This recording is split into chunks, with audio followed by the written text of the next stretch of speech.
What up, guys? Welcome back, all my homies and haters.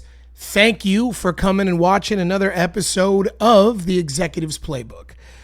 Today, we are going to have a great show for you because I am interviewing Gorka of Gorka Games, who is, without a doubt, the most well-known at this point and successful Unreal Engine 5 developer on the internet.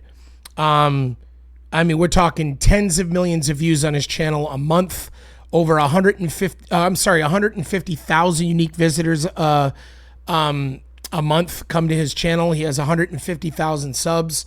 Very, very successful at teaching people Unreal Engine development, and also makes his own games. He made a video game for iShowSpeed that was basically, a game that had iShowSpeed as a character in it. For those of you who don't know who iShowSpeed is, and maybe you live under a rock, it's pretty impressive to have made a game with him in it. And also he has a game out right now called You Suck at Football. And that seems to be trending right now, actually kind of going viral a little bit. That's on Steam. There'll be a little clip at the end of the show to kind of show you that game. There'll also be links underneath to be able to find his most recent game and also his socials and so forth. But anyway, he's a really good kid. He's very young. He's 18, I think 18. I think he said that he turns 19 this year. He may have already turned 19. I kind of forgot at this point. But I could tell you right now that for someone this young, he's from Spain. He recently just got accepted into a university here in Palo Alto, California. So he just moved to California. He is now going to college here. He is extremely smart and really advanced for his age. It's actually kind of unbelievable. So anyways, let's get into it. Make sure if you like this content, you hit the like button, you subscribe, hit the little bell so you can be notified when a video goes live. But again, let's get into it. Gorka Games.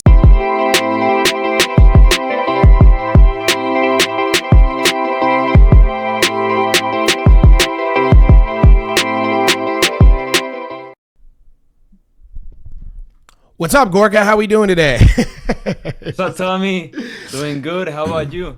I'm good. I wanted to give you a bit of an idea of what this is about. Like I started a podcast a while back. I started this podcast, and it was kind of like it was meant to be for me to address a lot of things going on in America politically, but the news that was coming at us so hard and so fast on a regular basis started to get to the point where it was depressing and is negative, and it was just a super drain on me. And I was like, I want to do something positive and put something positive out to the world. And I've been fortunate in my life to meet some of the most incredible people in all different facets of industry and from all over the world and the country. And I just thought it would be so much better, I feel like, if I could just have amazing conversations with amazing people who've done amazing things and will continue to do amazing things, and be able to talk about, their story and the industries they're in, and what their take is on a lot of different challenges facing those industries and so forth. So I could just have really good conversations that are really informative. And obviously, I'm just like blown away by you, and I always have been, because I can't believe how successful you are at what you do at your age. And Thank you, man. Yeah, it's really blown my mind. So thank you for coming on here, and thank you for doing this. Thank you for inviting me and having me on, because it's a pleasure to be here. And yeah, I'm excited for today, man. I'm excited. All right. So first thing I want to do before we even get to this part of the video, I do an intro. So before this, I've already gave an introduction to who you were. I told them all about what you're. Yeah, I've gone into all of that with the introduction. But I want to start first by just letting you sort of tell your story. Like, You started video game development. You said when you were 8 years old, right?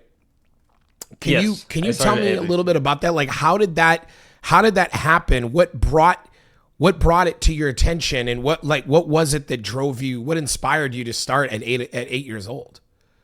Good question.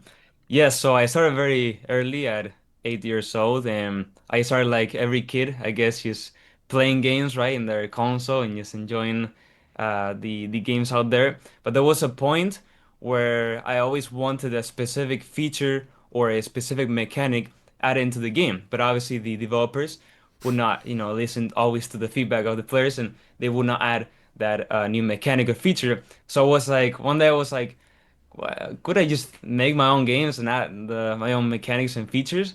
And that's kind of when I started like researching how could I, make games. And my dad was huge help on that process because he basically found out, let's say like little platforms where I could like learn how to code. And that's how it started, just wanting to add new stuff to games and getting to the conclusion like let's make my own games. And then my dad kind of helped me go into that journey, finding the right resources and where to go. That's amazing. So you it's funny. So you were basically playing a video game, and you were like, man, if they won't put this idea in it, then I'll put this idea in it.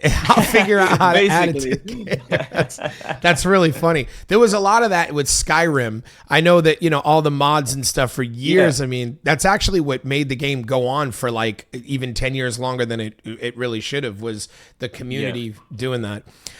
yeah. What was the very first game you ever created that was just you creating your first game, and like what did you learn from creating it? Like what was something that you remember that you took away from that first experience? Yeah, good question. You mean like in general, right? Not Polish or anything, just make Yeah. my own game. Well, I did many prototypes in different game engines. I have gone through obviously older versions of Unreal Engine 4, of Unity, of even game engines that they don't exist anymore. I guess one of the first games that I made was for a game jam for Unreal Engine 4.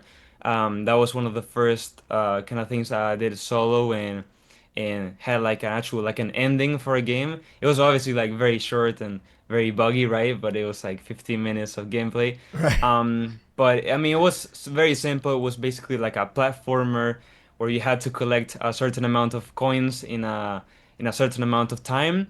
And yeah, it was for a game jam. And for the people that don't know what a game jam is, it is essentially a competition where you have to make a game in a certain amount of time. And it's usually very short, like a week or a couple days, using a sort of limited amount of resources.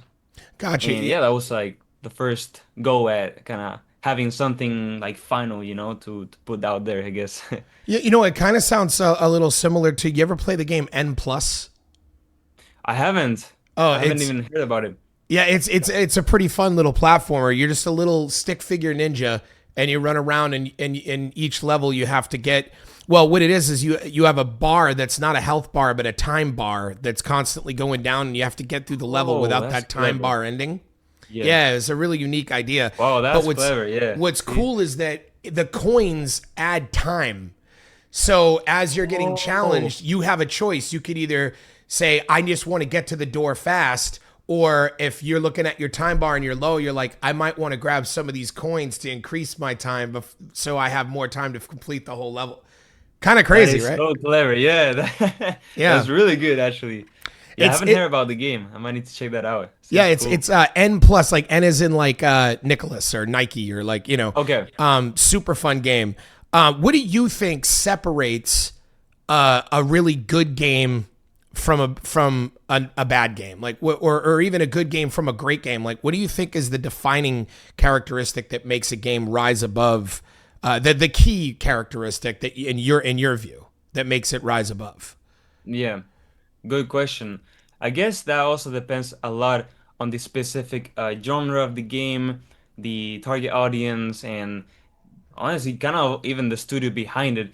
If we are talking about AAA teams or indie devs, at the end of the day, the games just have to be kind of fun. And one thing that I've noticed over the years, especially in the indie game world is that gameplay matters more than graphics or anything else. Like you could just give someone a game that looks like from 2001, but it's fun, and they will prefer it over a game that is new and with good graphics, but it's boring, you know? So Yeah. I guess one of the main strengths of games is just the core loop, the essential things. And one thing that I've discovered is that really good games are usually a core mechanic, and everything goes around that core mechanic. For example, I don't know if you've heard the game Only Up, which is pretty viral in this last years, and it's basically just climbing up with some parkour, right? The main mechanic is just climbing, but then the whole game around it is there's different platforms, there's different kind of obstacles they have to go through, and you can fall, and it's always one mechanic, and everything goes around that core of the game. And once you nail that in the game design process, it's just that's what it is. Build, It's then just easy building to upon that. exactly, That exactly. I've actually seen a lot of people on TikTok playing that game live. Yes, Yeah, yes, I've seen that a lot, yes. and that game is like really, it's weird because it's just one of those things you can't stop watching. There's something satisfying about watching them play it. It's kind of hard to explain. Like, Literally, yeah, it's like addicting, right? It's like satisfying seeing the jumps and yeah, and I mean then there's the opposite side of it, which is if you fall, you lose a lot of progress, right? A lot of height, and usually the streamers rage quit, and all the clips come out of that, which is another strategy to market games, is really the whole ecosystem of streamers, the clips that the streamers make, and then that's marketing, right? So it's another topic, but yeah, everything is like related to each other. Is cool. right. Is there any particular studio that you look up to, or any kind of development firm that you like over the rest that you think do it better than everyone else? Oh yeah, there's one which I've been actually looking closely, and they recently made another hit. It is called Lawnfall. I don't know if you know about it, but they're basically an indie team of I think Europe, and they are literally like 8 developers or something like that. So they're not very big, and they have made like hit games over the last 10 years. They've made games like Tabs, which is a very popular simulator game with like physics. They've made games like Content Warning, which is basically like a horror game, but you need to record your friends while playing the game. It's kind of innovative with like voice chat. And then there's also the last game that they made, which is like climbing, and it's fun because it's just fun. Right, right. I could explain here the whole thing, but yeah, those are very inspiring for me because they are like I said, like maybe like 8 people or something like that, and they pull off insane hits in record times. For example, the last game that they made, they literally made it in 4 weeks, and it started as a game jam. So they started as a game jam, just probably the devs that did it by themselves, say, oh, let's make this game for a game jam. They saw the potential, then they did it for real, took 3 extra weeks, and it sold over 2 million copies in 6 days. So imagine, Wow. and only 6 people, In So, six those are things days? that, yeah, yeah, yeah, 6 days, 2 million copies. It's crazy, right? It's Yeah, that's crazy. that's really impressive. Like that's a really, I mean, that's like wow. Yeah. And that was based on just word of mouth, no real push, right? Marketing wise, or was there? Oh, the craziest part is that they literally had 4 days of marketing. So they announced the game and said in 4 days it's coming out.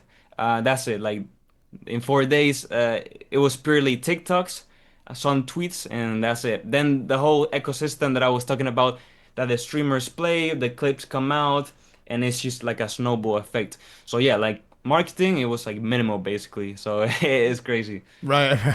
Whenever you've developed a game, is there anything like in hindsight from any game you've put out, where is there any time you felt like you made a glaring mistake or you did something that you wish you hadn't? Yeah, yeah. I mean, a lot of times. Do you mean more in the technical side of things, like in the programming, or you mean like actual mechanics in the game, Yeah, like it could as you could play? it could be either. Yeah, the mechanics in the game Yeah. was what I meant, but I'd be interested in both. Yeah, Yeah. good question. I Yeah. mean, in mechanics on the game, I mean, it happens all the time. And once you get a few play testers and you actually see them like play the game on a stream or they send you a clip, you start to realize that everything is wrong or everything is good, right? Yeah. And you see like, oh, I have to change this, I have to change this. And obviously, there's points where you're like, I should have done this in a different way from the beginning because now the whole gameplay loop is basically, screwed up, right? And that really ties in a lot to the mechanical side and the code behind it, because depending on how you start the game and how you start to program it, it really influences how easy it is to modify later on, and especially how modular it is, right? So that's very important when beginning to have everything organized and just ready to go, so it's easy to make changes later on. But yeah, I mean, all the time, I guess to 100% of the game developers out there, they will realize that they did a terrible mistake in the game loop and they have to change it, and it's like it's what it is. But it's Yeah. easy to do updates, It, so it's it's also cool. it's kind of like that with programming in general. I remember when I was gonna make an augmented reality app, and I met with this incredible AR team up in Spokane, Washington, and Oh wow. yeah, they had this amazing technology that they had patented called computer vision, and it was basically the technology that allows your phone camera to become an eye. So basically, your phone camera can see, and it could calculate. So like when augmented reality is putting something flat on the table or flat on the ground, and it's because the eye, computer vision technology, can see what's in front of it, and then they patented this technology. Yeah. Wow. So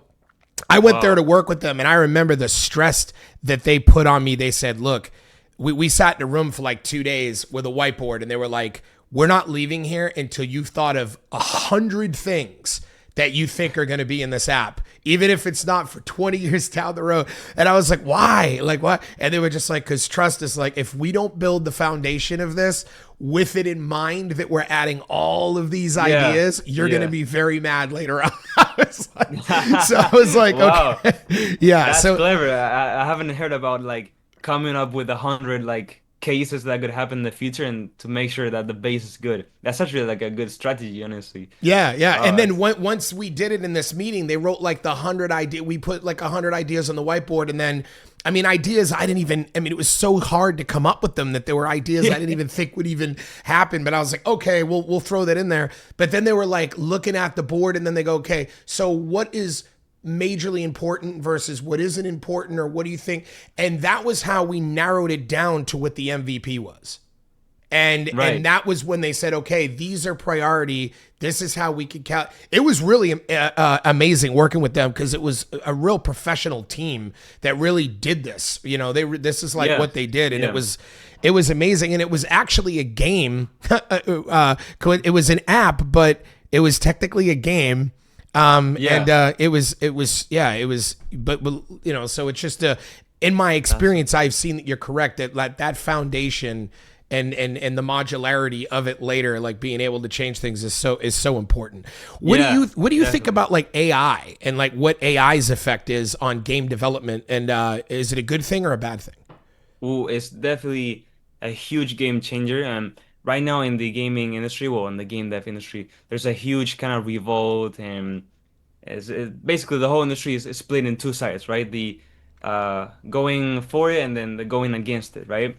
And I always try to push people to go for it because it's basically just accelerating your workflows by 1,000%. It's not this robot that will replace your job or that will, do everything for you. It's basically the opposite. It's just this robot that will help you improve your workflow of creating games, that will accelerate you, that will make you skip certain parts that are more tedious to go into the cool parts, and you just have to look at it from that perspective.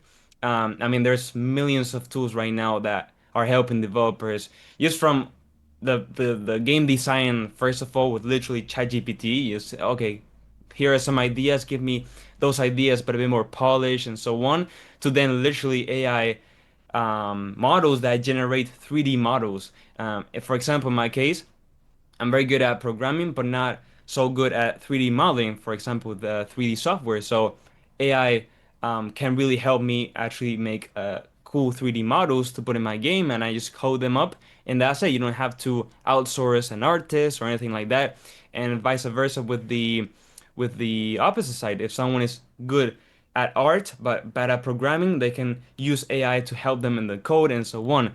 So it really opens the doors. And I mean, that's only the tip of the iceberg, as you might know. But now with AI, a whole workflow can be automated, and it's just so cool, honestly. It's really cool. I'm glad you feel that way because I mean, as you know, I've been working on a game, and one of my biggest setbacks I feel like, or throughout my life, just with anything, there's every industry was always guarded by like some sort of gatekeeper that if you didn't get somebody to either who had the knowledge and the know-how to get your ideas made like initially, or you'd have to get somebody to invest and give you money to hire somebody to build Yeah. what. Now it's like AI is helping ordinary people who have great ideas that have never been able to bring them to fruition to come to fruition. And a friend of mine, I quote him a lot, and I'm probably going to say this on every single podcast, but it's such a good quote. But a friend of mine said the best quote ever about AI. He said, AI is not going to steal your job.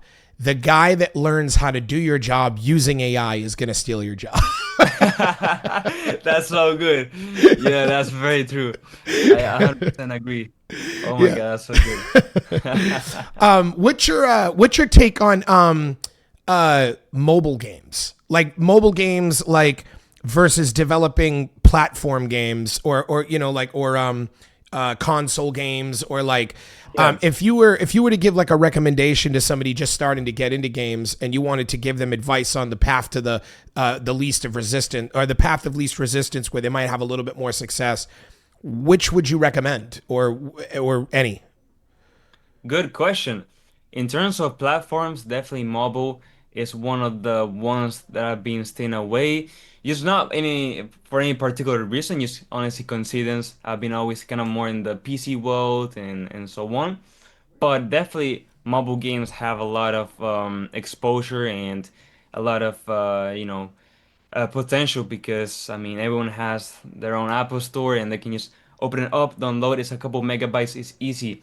But definitely there's a lot of competition in mobile games, and the marketing is just very very hard for mobile games for some reason. I don't know if you've seen that there's always this memes about the mobile game ad that you get like in Instagram, and it's completely different to the one that you Right, download. It's right, like it's like completely different. It's like a 3D render, and then you don't load it. It's like a stick man running around, you know. That's that meme. right. But yeah, but definitely mobile is one thing that I want to explore a bit more later on. But if someone is starting out with game dev, I will 100% recommend them PC, and particular like the Steam, itch.io, and Epic Games ecosystem because it's just easier to first of all deploy than in mobile because in mobile you need to get a couple more steps to get in the mobile phone, right? Because on PC you can just package the game with the default settings of Unreal or Unity, whatever, for a .exe, right? In mobile, there's Right. more of a process to transfer into the phone. And then apart from that, the marketing for PC is just easier because like I just said before, with the streamers, they just play the game. It's easy for them on Steam. They get the clips. You can put tweets and people that are on the PC are always more in the search of new games that people are on mobile. The people that are on mobile just search new games to play on the App Store, and on the App Store that will get recommended just the ones that are trending right now. But Right. in comparison, the ones on PC are looking for new games, for indie games, for things that are not exposed as much, if that makes sense, you know? So there's more opportunity to grow. So that's why I recommend for people starting out to go use PC first. In my opinion, I think it's just better and easier to grow at first. Got you, and that even includes like with the on the programming side of it, because I remember when I was working with you on a certain part in the game I was making, I realized like there's a lot of difficulty, programming movement and certain things like when we were doing the dodge roll. in the Yeah, on the yeah, computer was so much easier, but trying to translate that over to a console remote yeah. control was pretty complicated Yeah, stuff. yeah, the controls is another level because obviously on top of that on mobile you don't have buttons, you have the touchpads, right? So you have to program widgets and UI for that and it's just complicated a bit of things. And then on top of that, mobile games have to be way more optimized than PC games, right? So you need to be twice as careful when putting the models into the game. You cannot make like as big maps, right, as you would in PC, and everything has to honestly just look a bit less detailed and a bit more ugly, for Yeah. now, for now. Yeah. But yeah, it's just a bit more of a process, let's say. Got Yeah. you. By the way, while you were talking, I don't know if you heard it, but somebody just happened to have a very loud conversation right outside my spot. I don't know if it like you heard Oh, it. really? I Yeah. didn't hear Oh, anything. I okay. think your mic is Is is good? not. Okay. All right. Yeah, it's Cool. Cool. perfect. So I want to get back to you just for a second, like, because you're from Spain. You live in Spain now, but you're moving to the Yeah. United States next month. Yes. And Yes. I'm excited because I'm coming to see you. It's gonna be Yeah, super that would be cool. amazing. But I'm just curious, like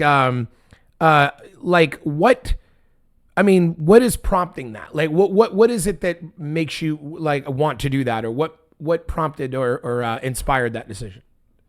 I mean, yeah. The first of all, the opportunities over there in the States compared to in Spain in terms of like entrepreneurship, making online businesses and so on are just way better over there. Um, all from taxes to the things that you have to do to set up a business to the people available to collab with and so on, it's just way better over there in my opinion. There's more of that kind of vibe of let's make new things together and so on than in Spain. There in Spain there's a lot of also, entrepreneurs and cool people doing insane stuff. But in the US, it's just more, especially in my industry, right? In my industry over there in the States, there it's just the number one stuff, right? Yeah, well, where you're coming, So where you're coming to California. I mean, California. A lot of people would argue is not even really America. California is California. I mean, it's like a country. We yeah, have 45 million people here, and we have our economy is the fourth biggest in the world. We're like we yeah. have a bigger economy, just one state than Germany and India. Yeah, and the population of the whole Spain, and Spain is like also 40 something million. So Yeah, imagine that's crazy, right? yeah. Yeah, I mean things like that is just easier for me to kind of to grow in, and then of course all of the people that I work with, all of the connections. I mean, as you, for example, they're over there in the States, in California, and Florida, and whatever. So it just makes sense for me to make the move over there. I'm gonna be able to do more stuff and more business and more collabs over there, and then also the content that I consume mainly is from there. It just makes sense. And on top of that, I've been in the States a couple times, and man, I love it. I love it, and there's yeah, I love everything over there. So Now, I was gonna say when you move here, obviously you're gonna miss things like your friends and family members yeah, and things of like that. course, yeah. But give me one thing about Spain you'll miss. Ooh, good question. I guess a bit of the typical traditions, and I mean, I was gonna mention things as the weather and the beach, but obviously in California, you guys are pretty good too on that side, right? Yeah, that's true. So yeah, that will be no problem. But I guess yeah, kind of the traditions that we have and a bit of the parties with the music that we have over here, and I guess we are known for like having our lunch like very late and Yeah. getting to bed very late. And I don't know, tradition like that. The food also is pretty good over here, and it's pretty like there's a lot of variety and I love it. But Somebody yeah, told me you got that because I've not yet been to Spain. It's one place over in over in Europe that I really would like to go to and I haven't gone you need yet. to come, man. You need to come. Yeah, I would love to. But my friends were just recently there. But somebody told me that I've always wanted to know if this was true. That it's very common for people to take naps in the middle of the day there. Yes, I mean that's the famous siesta, which is called here, right? Which is basically a nap from basically after lunch. So like from maybe 4 p.m. to 5 p.m., 5 p.m. and a half, you know? So that's the famous tradition of Spain, and there's a lot of memes also about it. Like people needing to do something like a Monday, and all the stores are closed, and it's, oh, people are in the siesta, you know. Right, right. But yeah, it's a tradition that is shrinking a bit, you know. Now people are not doing it anymore. I think it's just like common, you know, that traditions change over time, and I guess people are a bit more active over here again or whatever. But yeah, it's a typical tradition to take like a little nap after lunch, and it has been like in Spain since the start, you know. Yeah. It's No, that kind of thing. that's amazing. Well, I'll tell you, California is known for people wanting to take a nap in the middle of the afternoon.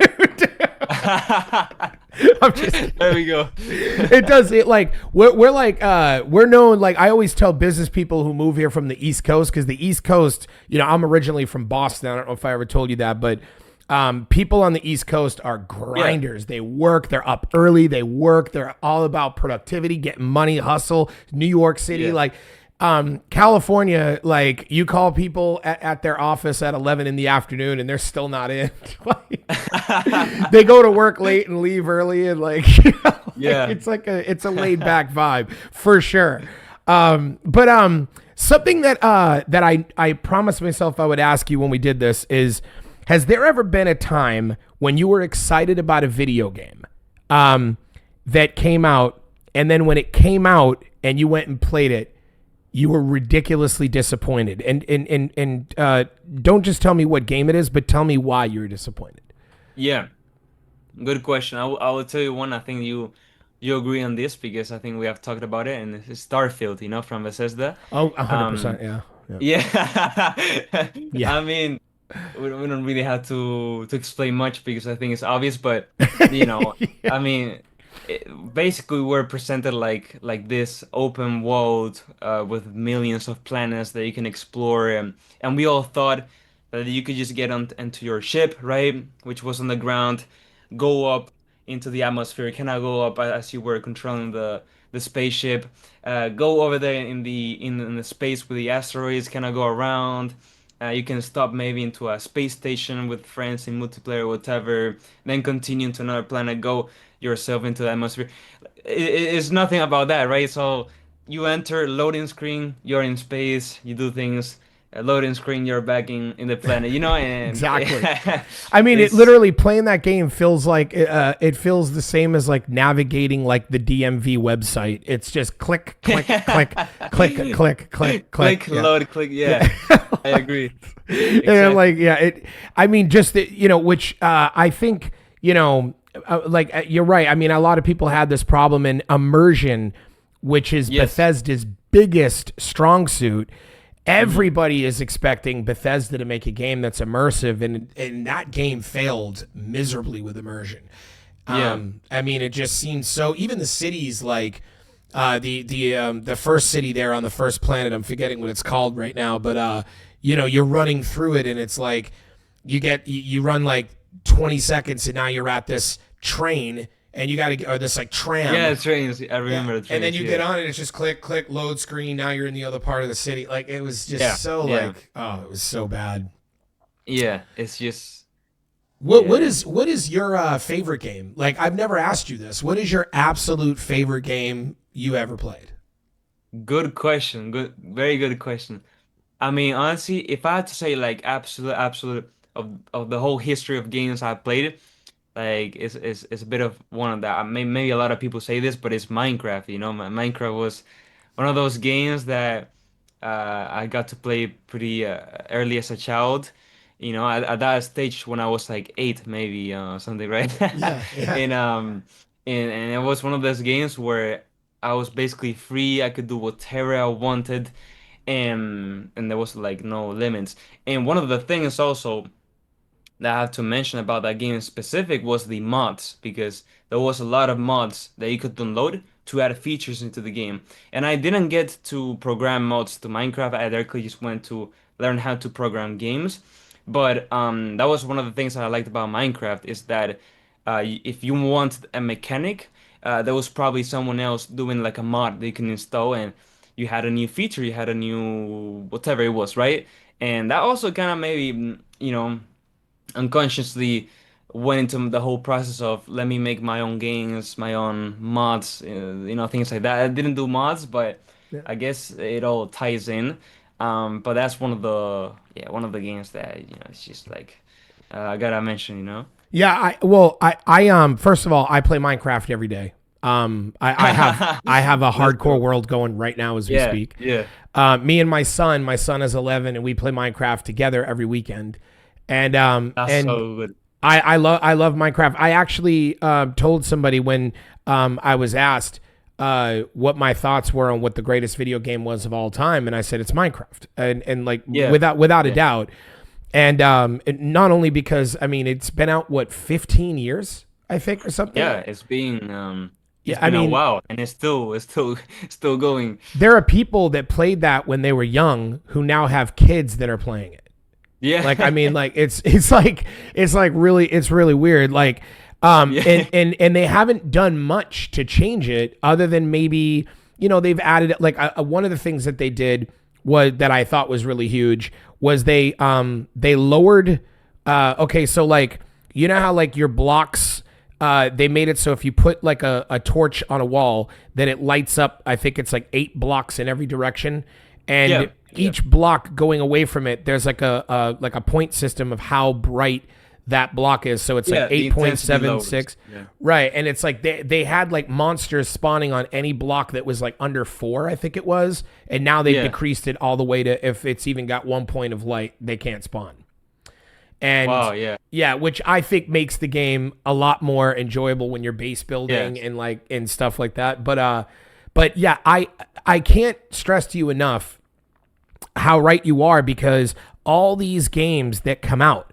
they focus on microtransactions and they focus on like all this like it's just all this nonsense like Fortnite mm, and Call of Duty is doing it too. Just this constant like, oh, play all the time, earn these things, and then usually, no matter how much you play, and even if you're great, it still becomes almost nearly impossible to unlock stuff unless you're spending money. So they got people spending money, trying to get all this stuff, and yeah, it's like what happened to just the basic fundamental of making just a really fun game. And Minecraft has never, I mean, there's a store, but the thing is about their store yeah. is it allows like people like you that wanted to mod games to create these mods to the thing and then kind of sell them so people Exactly. could use them, Yeah, which yeah, is great. exactly. And but at the end of the day, it's like they just they just really got it right. Like just make a fun game and it will make you billions and billions of dollars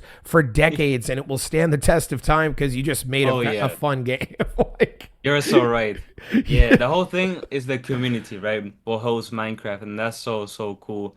I mean, there's whole lives of people that have been in Minecraft servers and things like that, So it's kind of crazy. And I mean, it's a $1 billion idea. I don't know if how much you know about the story about the creator of Minecraft, the original one, before Microsoft bought it, but he was from Sweden or something, right? Microsoft came, bought it for a couple billions, and then he went to LA actually, and he bought one of the most expensive mansions, and he's still there, Yeah. living life, right? So it's Yeah. it's And think about it. A lot of companies will buy a game for that kind of money and then really regret it because it's trending for 2 years and then no one plays it anymore. yeah, The yeah, yeah, best yeah, yeah. purchase Microsoft ever made was Minecraft because here it is I like think so, yeah. 15 years later, still bringing in stupid amounts of money.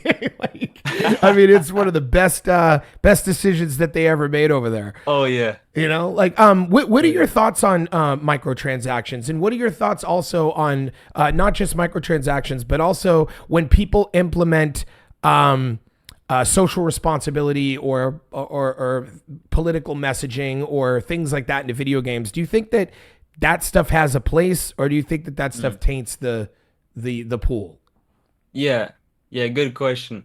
Well, first of all, for microtransactions, I think it really depends on a couple of things. The first thing is the content itself. So is it like purely visuals, purely cosmetics? Like it doesn't change the difficulty of the game, it doesn't give you advantages or whatever? Or is it like pay to win? So you pay, you basically like are better than players that are spending more hours than you, right? That's the first kind of thing that I consider. And then also, if first of all the game is is a paid game, and then it has more extra stuff, or is it just free and then purely use cosmetics and so on, right? I guess those are the differences.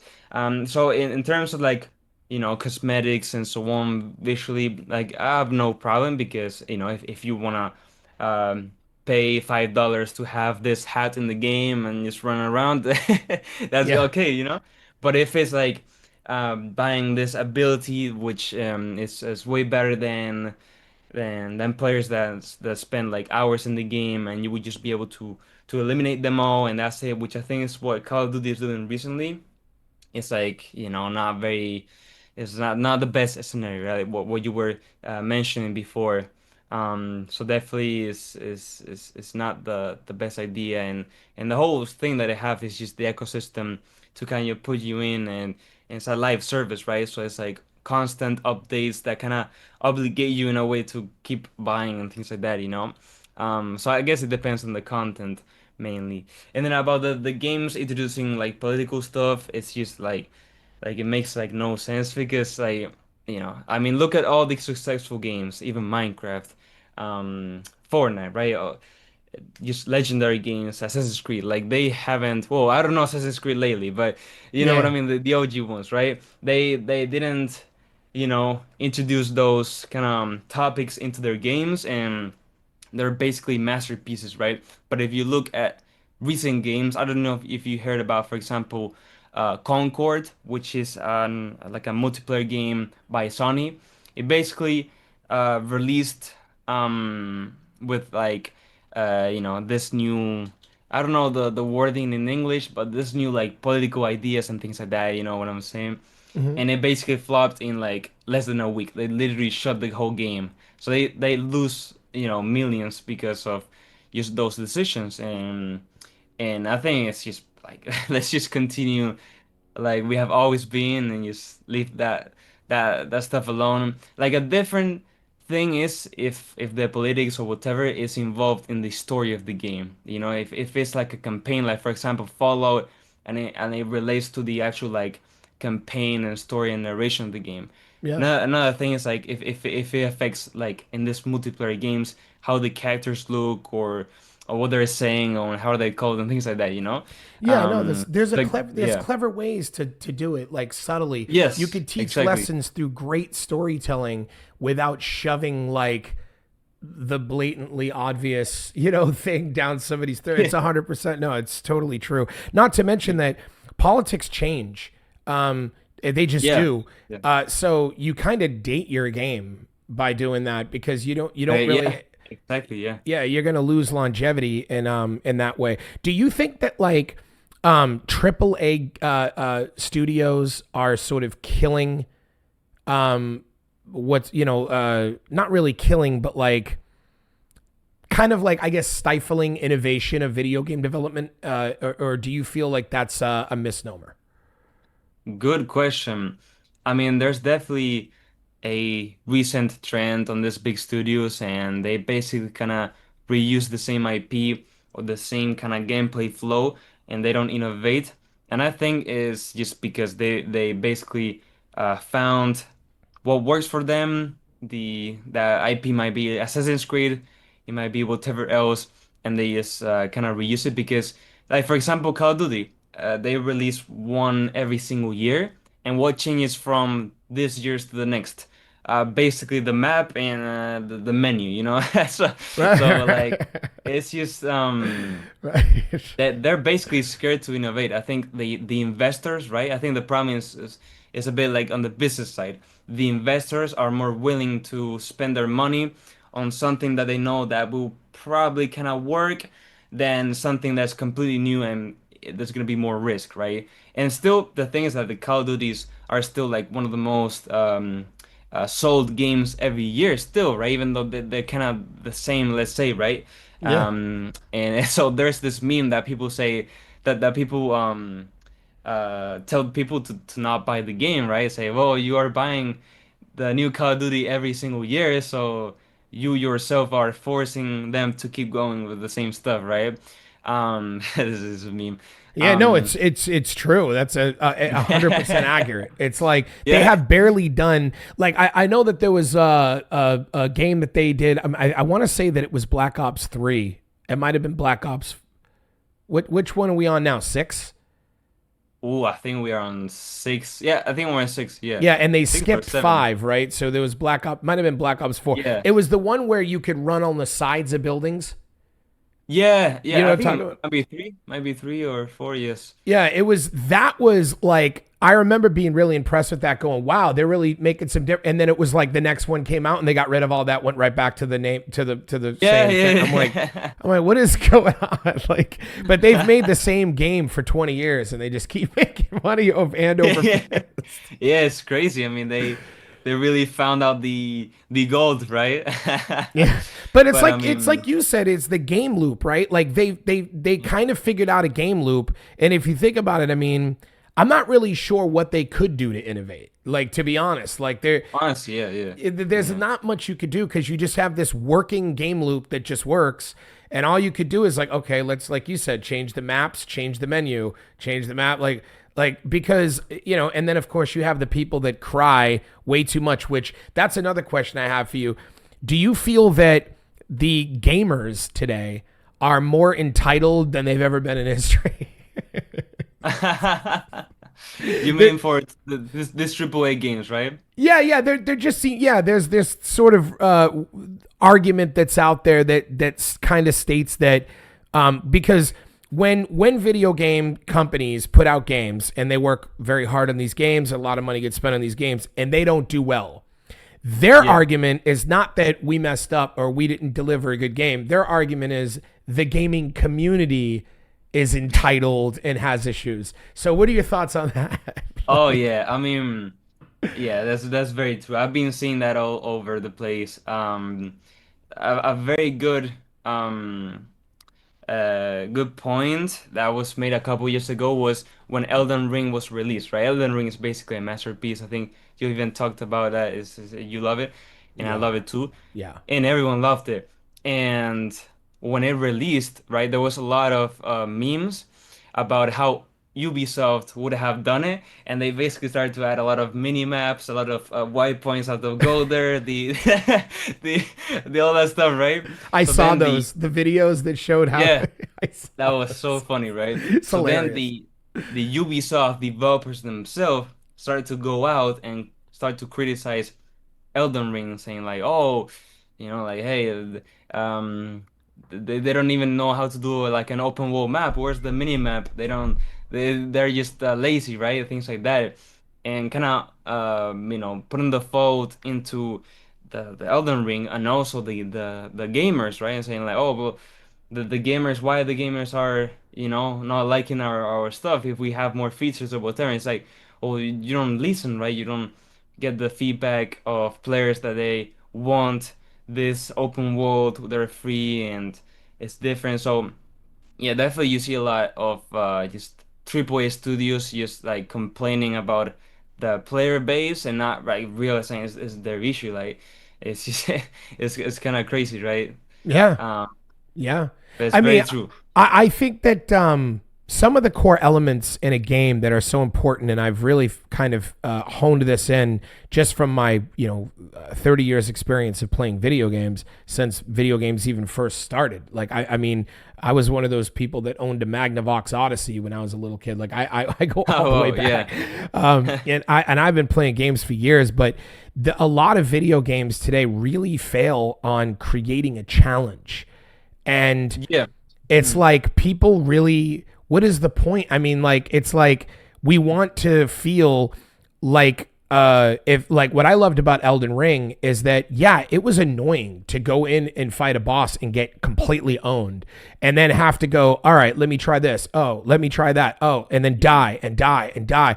But after dying 35 times on a boss, and sometimes it even took several days for me to like keep Yeah. on Yeah. trying because I would like lose pay. I'll go, all right, I'll come back. But that moment when you get everything right and you just figured it out and you got past it and you defeated it, you're like, Oh the yeah, yeah, dopamine rush is so incredible. And yeah, now you're like, okay, now it's like an addiction where you're like, I got to get to the next boss because I need to feel that yeah. feeling again. You know what I'm saying? And Very true. World of Warcraft had that, like not World of Warcraft in an entirely different way because it wasn't in a single player way. But when you played with a guild and you were doing like top tier what's it called? I'm forgetting the word that was used, but like when you put it on the highest difficulty, and you went in to do these raids, like, they were hard, man. I mean, they were really Yeah, hard. yeah, You'd be there with friends in a 32 man group that meets up, multiple times a week, and it could take yeah. you months to down a boss. And when you did, it was like, Really? Wow. yeah, your team was celebrating. Everyone was freaking Yeah. out. Like, and it's like, and then you'd get gear that was incredible that nobody could ever have because you had to do what you just did to get that. And a lot of Yeah. people didn't Yeah. do it.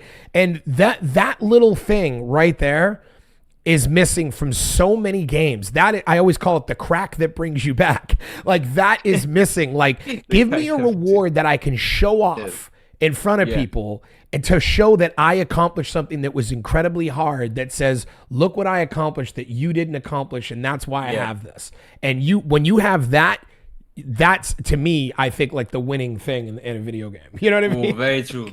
Yeah, I think you actually nailed that. Yeah, it actually makes a lot of sense. And same for me. Like honestly, I don't really play a lot of campaign games, right? I like mostly open worlds. And I think it's related to what you're saying because there's less of a linear path that I have to follow. It's like Yep. I choose my own direction and I do whatever it takes, and that usually is harder. One of my favorite games, apart from like of all time, apart from Minecraft, which I guess I will put it second place, will be Ark Survival Evolved. I don't know if you know about it, but Oh yeah. basically, man, well, basically survival games is one of my favorite genre, right? And Ark was super cool for me because apart from obviously the whole setting about the dinosaurs and all that cool stuff and the map and the graphics and everything, it was about you're just dropped in this island, you have to survive and you get zero guidance by the devs or the menus or whatever. You basically have to just try or see some YouTube tutorials, right? And the whole thing about Ark in multiplayer is basically building your own like team, your own base, and then raiding other players. And when you do a raid to get the loot of another player is one of the coolest things because you basically go with the whole team. The dinosaurs, right? Like one is riding one of those that fly, one is riding like a T-Rex, one is going with a crocodile into the whole base like at night, and it's all like it's like a whole mission of a movie, but it's not made by the devs in that way. It's not linear. It's not like a cutscene that you follow. It's like you guys are making the cutscene, if that makes sense, right? So you guys are making that cinematic moment of going to that base to get all the loot, rob everything like at night. I don't know how to explain it, but I get you what you're saying, Yeah. and yeah, like Eh, those moments are just crazy. Yeah, and your thoughts on open world are so accurate that like, one of my favorite games of all time was Final Fantasy VII. I was obsessed with that game Yeah, when it came out.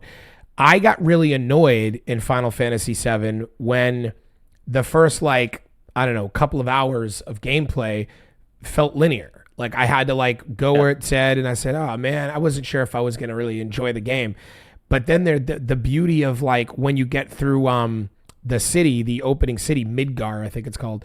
When you get through that and you complete like the first boss, and you end up opening up this massive world, and I remember just being so surprised and being like, "Oh my god, I thought this was the game."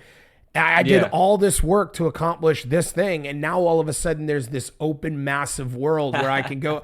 Like, and it was, Yeah. and like I feel like Elden Ring to a degree, to a much obviously a much smaller and quicker degree, it gave you that feeling you're in this cave, you're closed off, and you go through this opening sequence, and you're learning how to play the game, and then you defeat this boss, and then when you go through this whole thing, you open up that door, that Yeah. initial door, and there's this Yeah. Yeah. massive world. There's just something to be said for that kind of experience at the beginning of a Yeah. game. It's really, really It's really good. Yeah. enthralling. Yeah. you know. Yeah, definitely. It's one of the best things ever. Yeah. Um, Very true.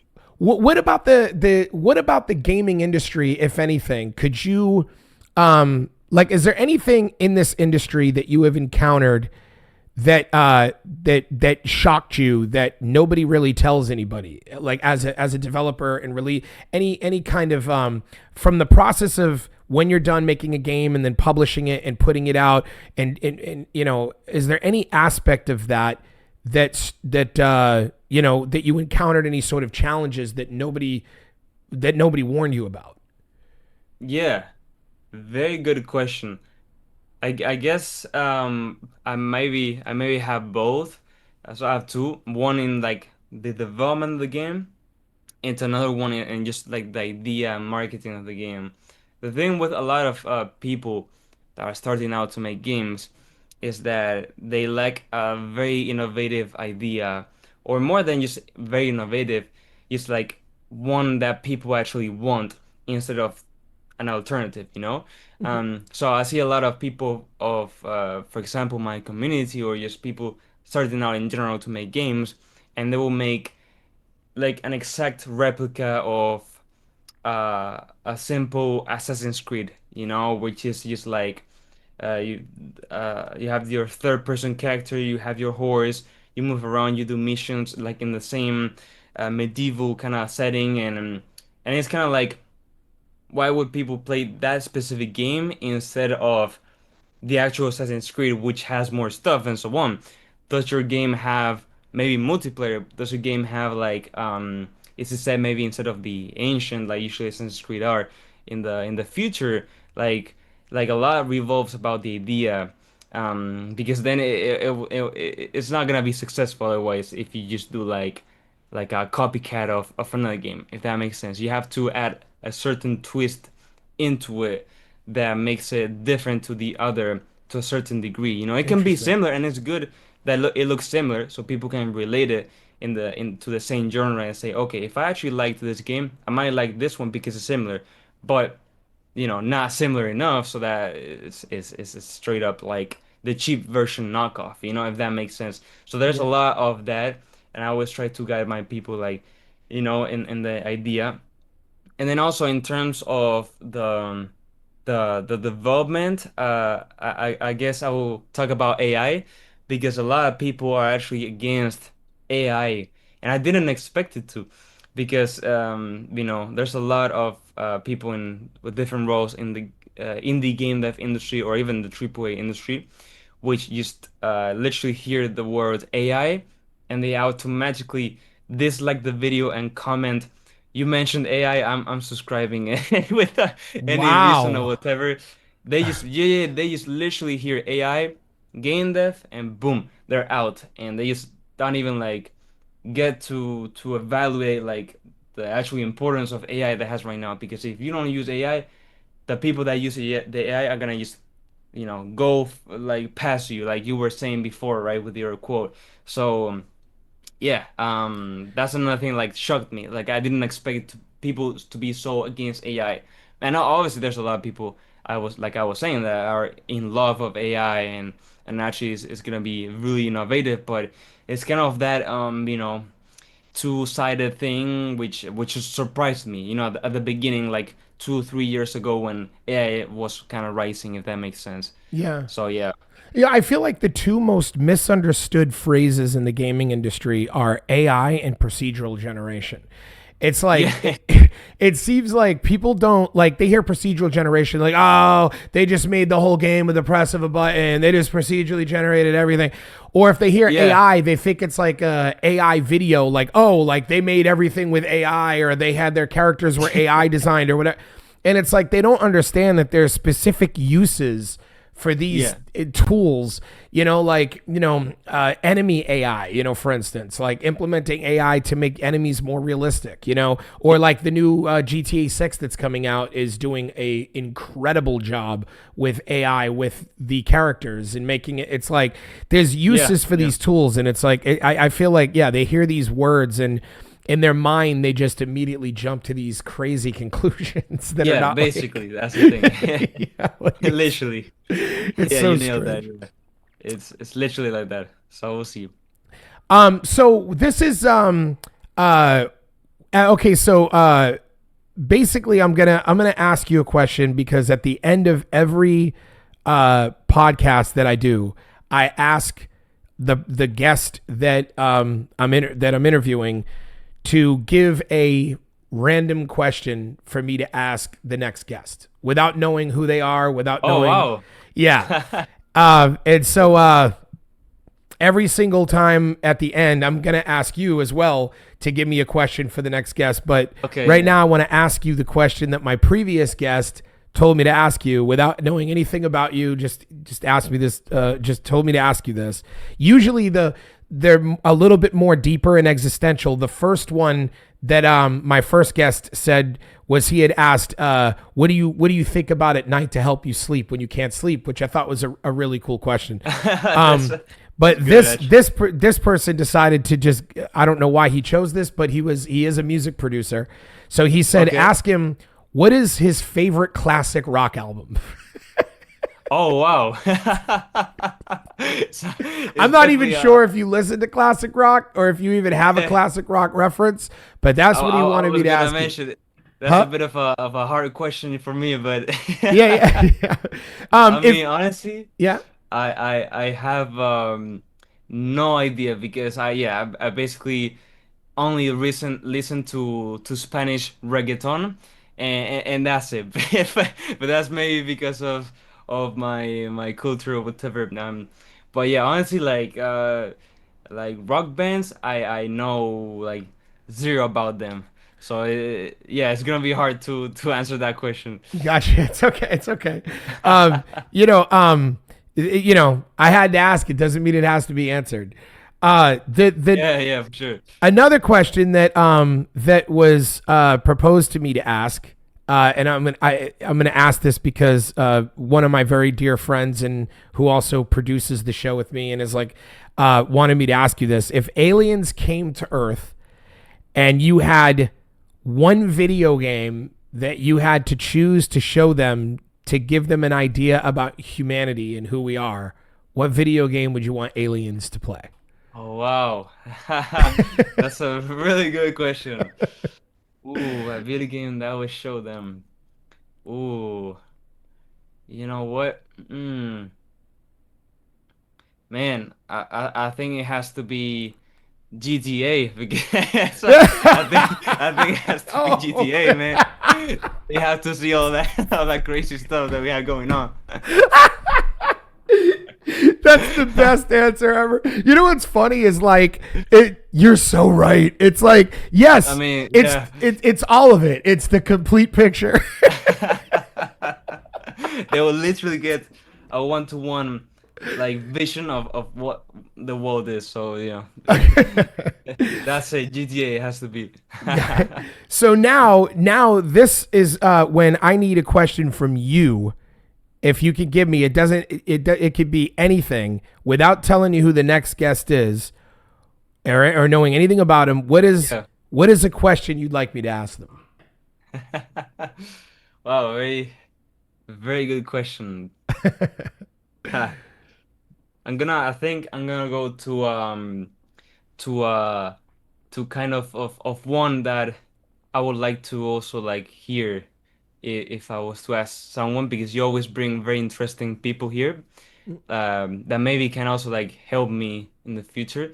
Ah, So I think I will ask like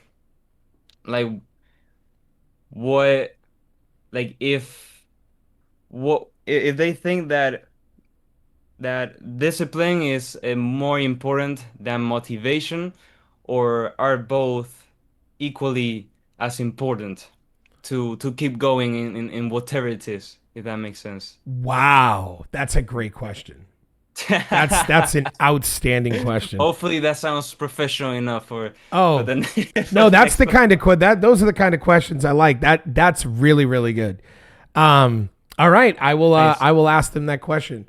So Yeah, I'll definitely check out the next guest and see what they and see what they say. Yeah, what they absolutely. say. I'm gonna shoot you a Yeah. link when they drop. Oh yeah. So before I let you go, I do want to ask you: is there anything at all that you want to promote to anybody who sees this? Any game you have coming out? Any social media? Obviously they can. I know that they could follow you on Gorka Games on YouTube. You have almost 150,000 subscribers. Congratulations, by the way. That's Thank you, man. really Yeah. phenomenal. Thank you.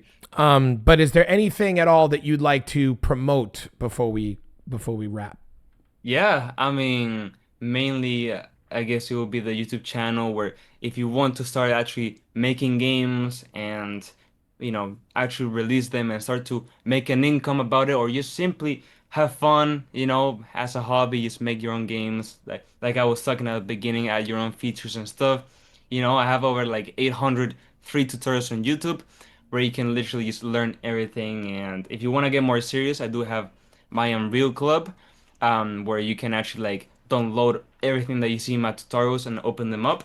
So things like that's interesting. And I do have an upcoming game that I think you don't even know about. Oh, But it's I'm in the works of setting up right now the Steam page, and it's basically inspired in Only Up, which I did mention before in the podcast, and it's basically a rage game, so a very very hard game, about uh, platforming through a flying obstacle course with a football for like soccer, if that makes sense. So you yeah. basically have to go with your character moving the ball with has physics to this obstacle course, which will constantly try to knock the ball out of your feet and yourself to the ground. Um, and I'm excited because I did like put a teaser some months ago on Twitter and it went viral. So I have very very high hopes for it. So I'm excited for it. Yeah, it sounds so fun. I didn't even know you were doing that. That's amazing. That's really Yeah, that's yeah, yeah, yeah.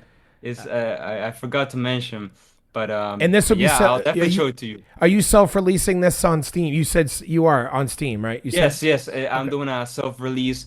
One of my buddies, which is a very good artist, which has worked like in the original Plants vs. Zombies and on crazy games, has helped me out kind of on some models. Like I said, 3D modeling is one of the things that I want to improve on. But yeah, the whole thing is produced by me, so I'm excited. I can't wait, man. That's gonna be awesome. Yeah. When is that supposed to come out?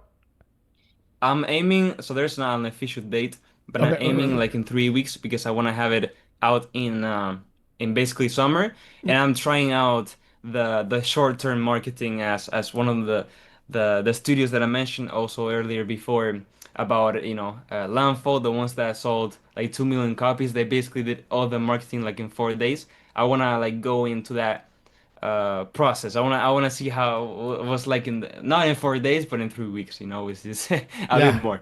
But yeah, trying things out. Okay. Yeah, All your socials and all your links and everything will be underneath the video. But if it's only in a few weeks, and this is why I ask, this video will still be yeah, marinating. yeah, yeah, So yeah. get me that link, and I'll make sure that when it comes Man, out, that there's a way to get access to it uh, under the uh, video. I will send you the trailer right after the we close the goal, so you Oh, can that see would it. be amazing. I could add it to the video. I would love that. Yeah, yeah, Yeah, yeah, for I would sure. love that. Yeah, of Oh, course. all right, awesome. Well, Gorka, thank you for your time. I can't wait to see you in San Francisco next month. And we're gonna go eat some really good food, and we're gonna go talk about awesome video games and Oh video game yeah. stuff. We're gonna nerd out. Oh yeah, man. Yeah, man. Thanks a lot for having me in. It's always amazing to talk with you. It's super cool. I mean, time flies basically. Yeah, man. I'm excited to meet you in person when I'm in San Francisco. It's gonna be cool.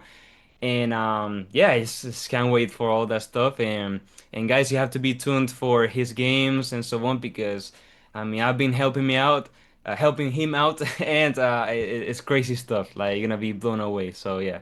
I'm thank you, Gorka. I appreciate it. I really yeah, I can't I can't thank you enough for the help you've given me too. Like I really feel like some more Man, magic of course. is to come. Yeah, of course. Yeah, it's gonna be amazing. You'll see. Awesome. All right. Well, Gorka, have a good day and enjoy that really comfortable gaming chair. I need to get one. And send me Yeah. that clip. And again, I can't thank you enough. Thank you for coming on here and doing this with me. I appreciate it. Man, thank you a lot. Thank you. Yeah, we'll stay tuned. I'll send you that video and yeah, at any time they want to do another podcast or whatever it is, let me know. I'm more than happy to jump in whatever you need. Awesome. I plan to upgrade pretty soon at some point where I'm going to actually create like an actual studio where my guests can come and actually sit down physically and talk with me. So I'll be there. yeah, hopefully we'll be able to have you back on and we'll be able to, Yeah. it'll be in person next time. That'll be amazing, man. Yeah, let's go. All right. Thanks, Gorka. Thank you, man. Take care. You too. Bye. Yeah. All right. That was Gorka Games, folks. Make sure to go to Steam and download You Suck at Football. Add it to your wish list. Make sure you go check it out. The links are down below. Again, like and subscribe and hit the little bell so you can be notified for videos in the future. Gira, gira, girou, gira, gira, girou, no atabaque, no agudo. Entra na roda, o baracaxambu.